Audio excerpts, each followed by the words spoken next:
Bismillahirrahmanirrahim. Assalamualaikum warahmatullahi wabarakatuh. Waalaikumsalam warahmatullahi wabarakatuh. Alhamdulillahi rabbil alamin. Wa usalli wa usallim ala nabiyyina Muhammadin wa ala alihi wa sahbihi ajma'in. Amma ba'du. Kaum muslimin dan muslimat rahimani wa rahimakumullahu ta'ala.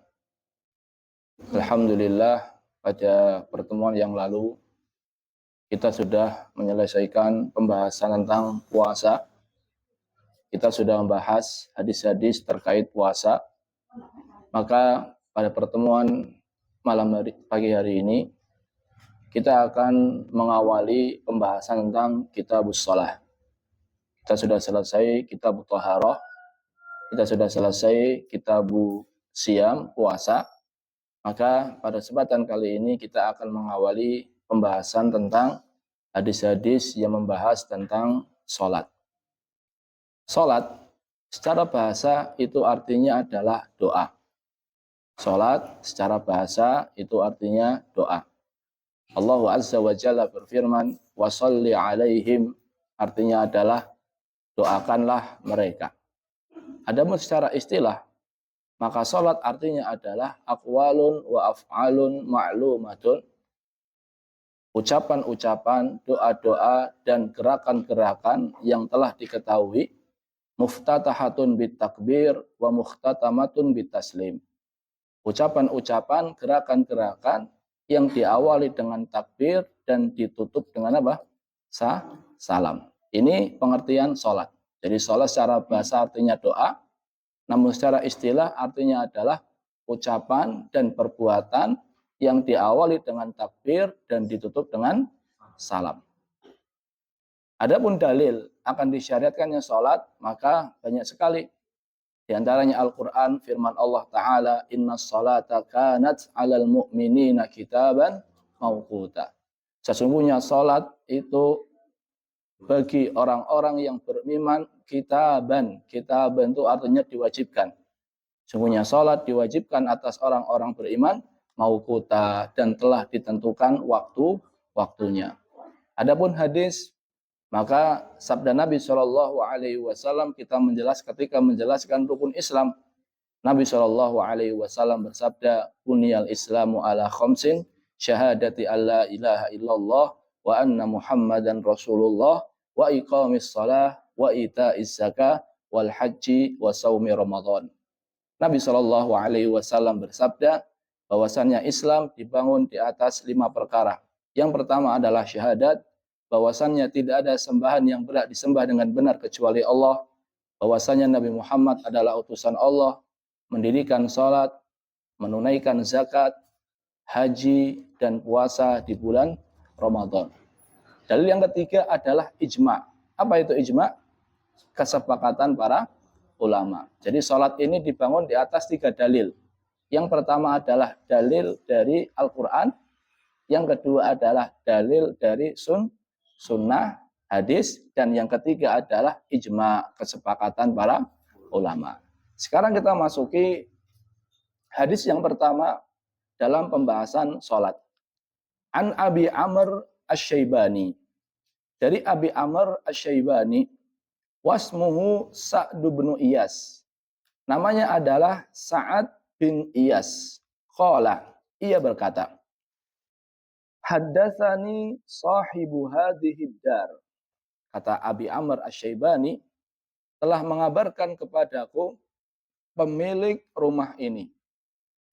Wa asyara biyadihi ila dari Abdullah bin Mas'udin radhiyallahu taala anhu. Dan tangannya berisyarat kepada rumahnya sahabat Nabi Abdullah bin Mas'ud. Jadi Abu Amr, dia pernah mengatakan, haddatsani sahibu hadhihi dar.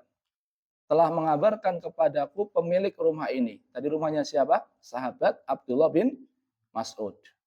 Qala, Abdullah bin Mas'ud berkata, sa'altun nabiyya sallallahu alaihi wasallam. Kata Abdullah bin Mas'ud, saya pernah bertanya kepada Nabi sallallahu alaihi wasallam.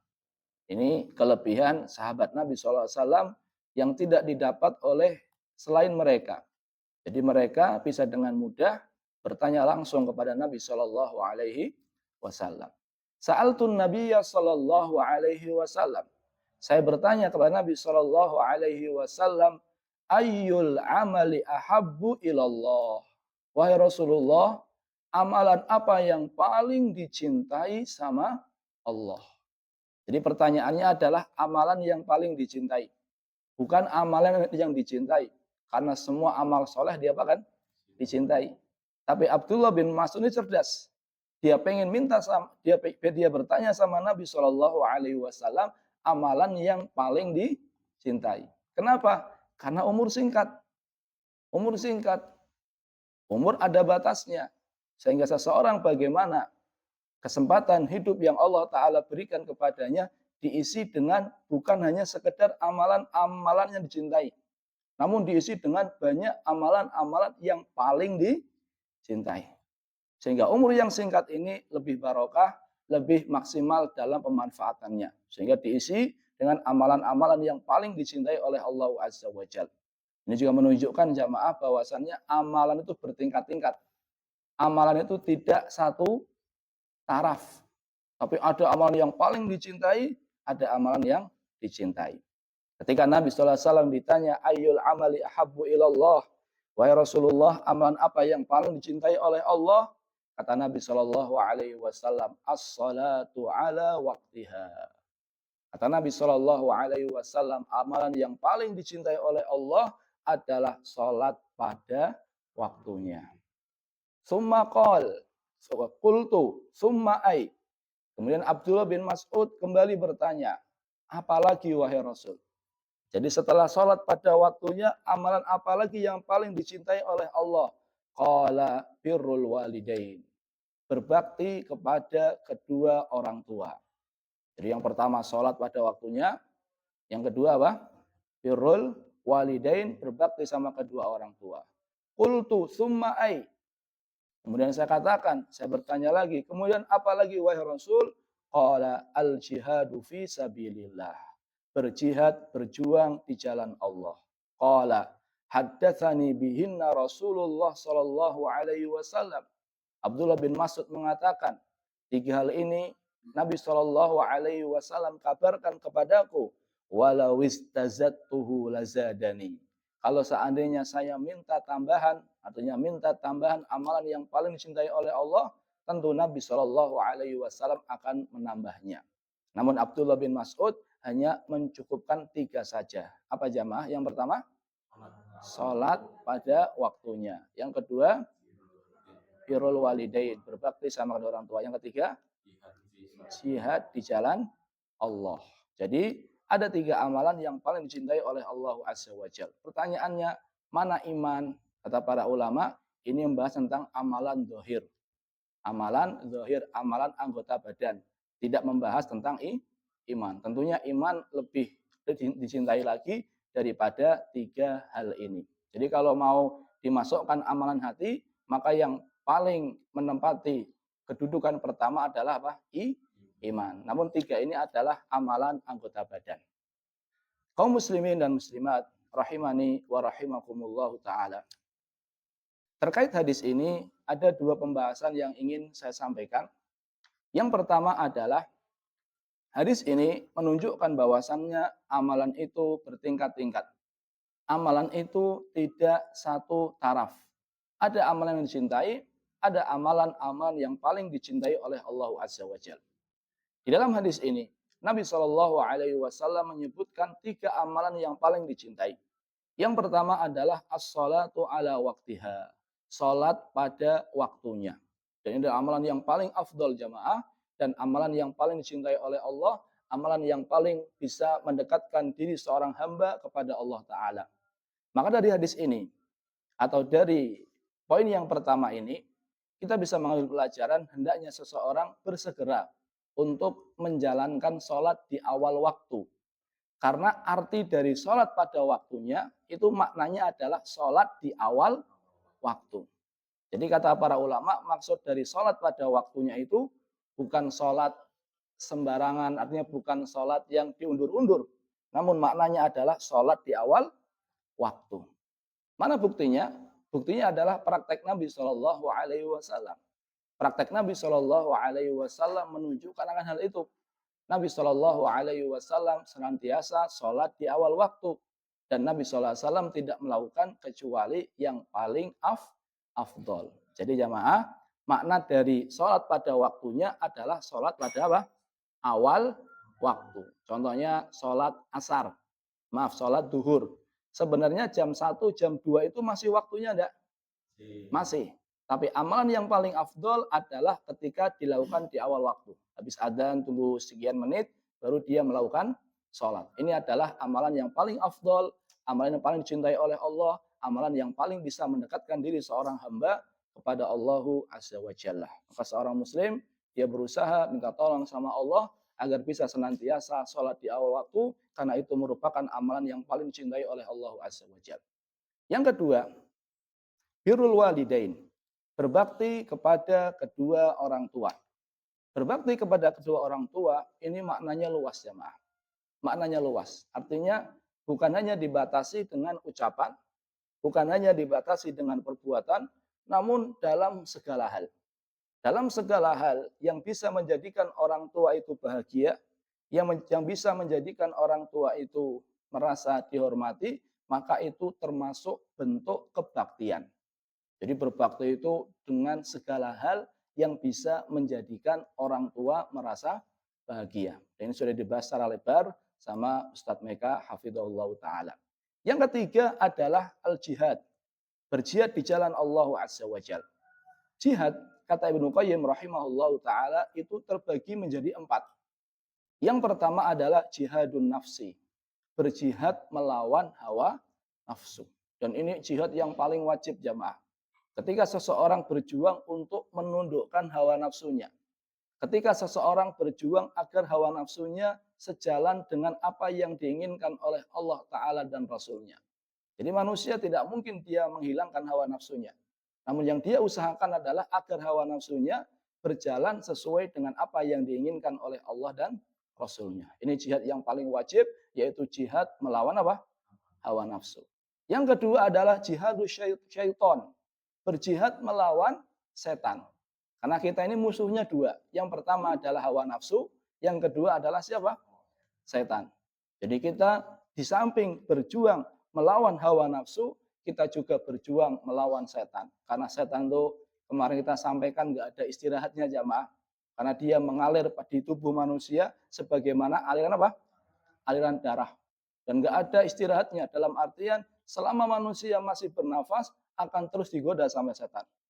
Bahkan di detik-detik sebelum meninggal dunia, ini setan sangat memanfaatkan kesempatan tersebut. Karena ini kesempatan akhir. Kalau setan gagal, maka dia gagal. Sehingga seorang muslim hendaknya dia berjihad untuk melawan setan. Yang ketiga adalah jihadul kufar. Berjihad melawan orang-orang kafir. Berjihad melawan orang-orang yang berusaha menghancurkan agama Islam.